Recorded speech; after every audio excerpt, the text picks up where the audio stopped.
In the heart of Skopje, a revolution was brewing. Not one of politics or violence, but of paint, ideas, and the bold strokes of brushes. In the early 1980s, a group of young Macedonian artists formed what would become known as Collective Zero. This collective was not just a group of artists, it was a movement, a seismic shift in the Macedonian art scene that challenged the status quo and redefined modern art in the region.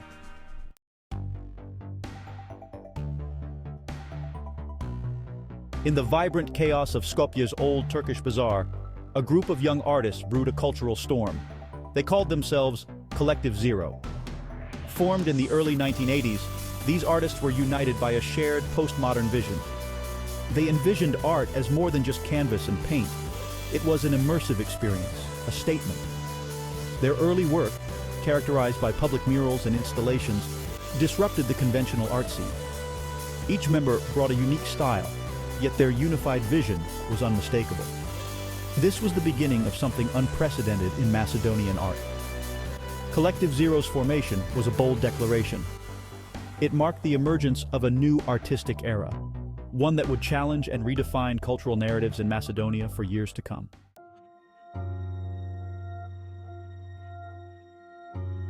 Each member of Collective Zero carried a distinct philosophical stance, yet their collective ethos was clear: art should provoke, challenge, and innovate. They believed in breaking away from the immense modernistic narratives that had long dominated Macedonian art.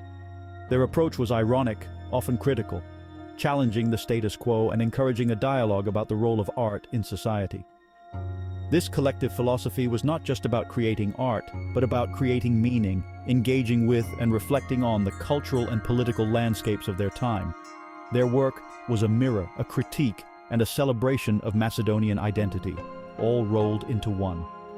The impact of their collective philosophy extended beyond their artworks. It influenced a generation of artists and reshaped the cultural conversations in Macedonia, making art a vital part of the public discourse.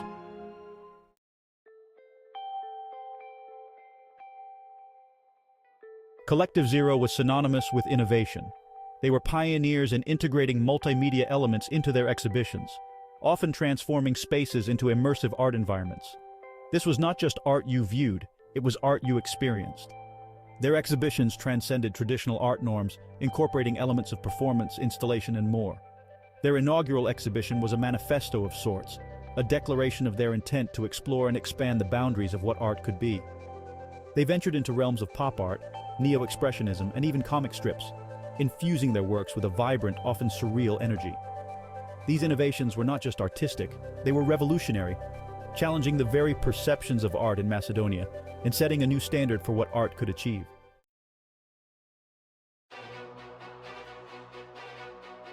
Macedonia in the 1980s was a landscape of complex political and cultural currents. As Yugoslavia strained under political and ethnic tensions, art became a crucial outlet for expression and commentary.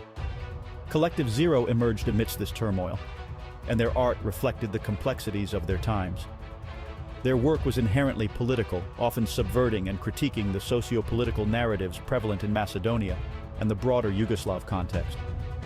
They engaged with global art trends, yet their work remained deeply rooted in the local cultural and historical milieu. This interaction between the local and the global, the personal and the political, gave their art a unique power. It was a voice for those who felt unheard, a challenge to the authorities, and a new narrative in Macedonian art.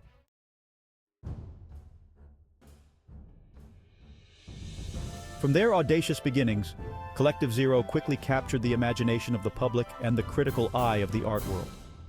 Their exhibitions became cultural events, places where art and society met to dialogue and reflect. Their rise to prominence was marked by several key exhibitions that pushed the boundaries of what art exhibitions could be. These weren't just displays of art, they were cultural happenings that drew crowds and sparked discussions. As their reputation grew, so did their influence. Collective Zero became a name known beyond the borders of Macedonia, heralding a new era in the regional art scene.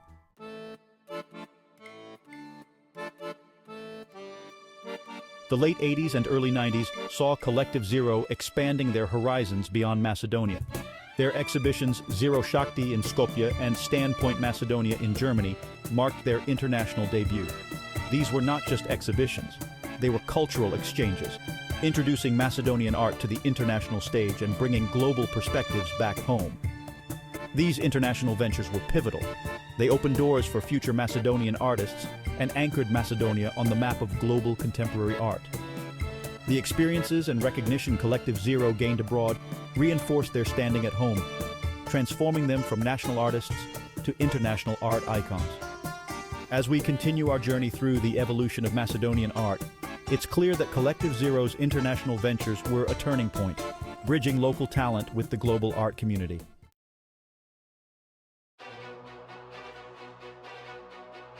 Despite their success, Collective Zero's journey was not without its challenges. Initially, they faced significant resistance from traditional art institutions and critics who were unprepared for their radical approaches and critiques of societal norms. These institutional barriers were both a curse and a blessing. They galvanized the group, strengthening their resolve to create art that was true to their visions, regardless of mainstream acceptance. This outsider status became a part of their identity, a badge they wore with defiance and pride. Internal conflicts also surfaced, as strong personalities and differing visions clashed. Yet these challenges only served to fuel their creative energies, pushing them to explore and express even more boldly.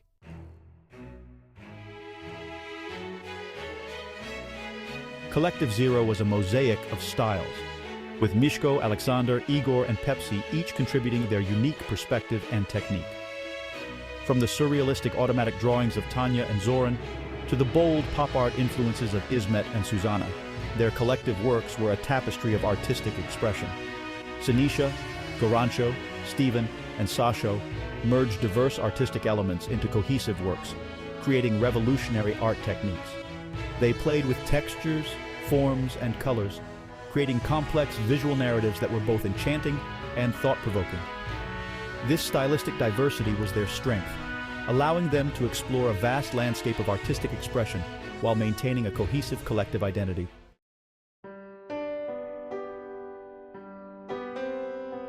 The legacy of Collective Zero is indelible.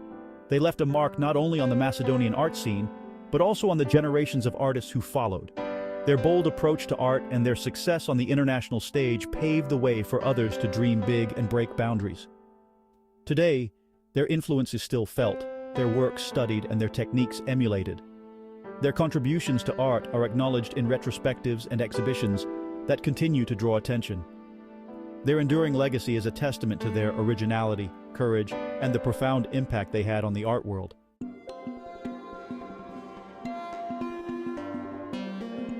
Collective Zero was deeply influenced by both Eastern and Western art traditions, weaving these influences into their work in a way that was both respectful and innovative. This blend of influences was not merely aesthetic but also deeply philosophical and spiritual. They explored concepts of existentialism, spirituality, and the human condition, infusing their art with a depth that went beyond the visual. Their work was a dialogue with the spiritual traditions of the past, reinterpreted through the lens of modern artistic expression. This philosophical depth gave their work a universal appeal, connecting with audiences across cultural and geographical divides.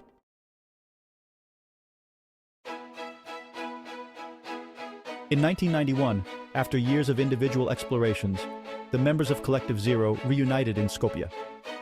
This reunion sparked a new phase of creativity and collaboration, leading to several significant projects and exhibitions. The dynamics among the members had evolved, their individual experiences enriching their collective work.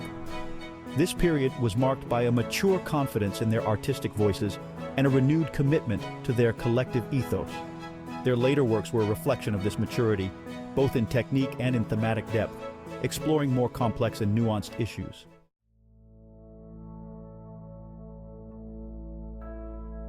The Nomen Est Omen project was a critical reflection on the evolving cultural and societal landscape of Macedonia.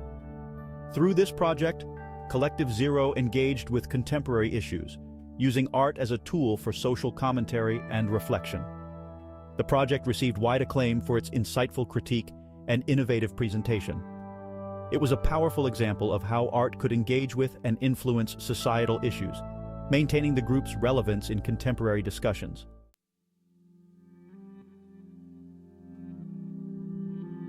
Recognizing the importance of preserving the legacy of Collective Zero, efforts have been made to document and archive their works.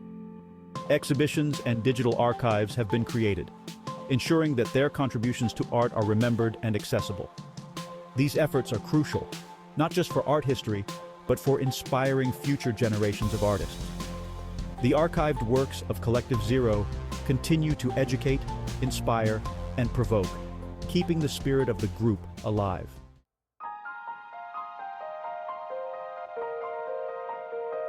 Collective Zero was more than just a group of artists. They were pioneers, visionaries who reshaped the landscape of Macedonian art. Their legacy is a vibrant tapestry of bold ideas, innovative techniques, and profound philosophical insights. As we reflect on their journey, their enduring impact on the art world remains clear. Collective Zero not only challenged artistic norms but also expanded the possibilities of what art could achieve, leaving an indelible mark on the world of contemporary art.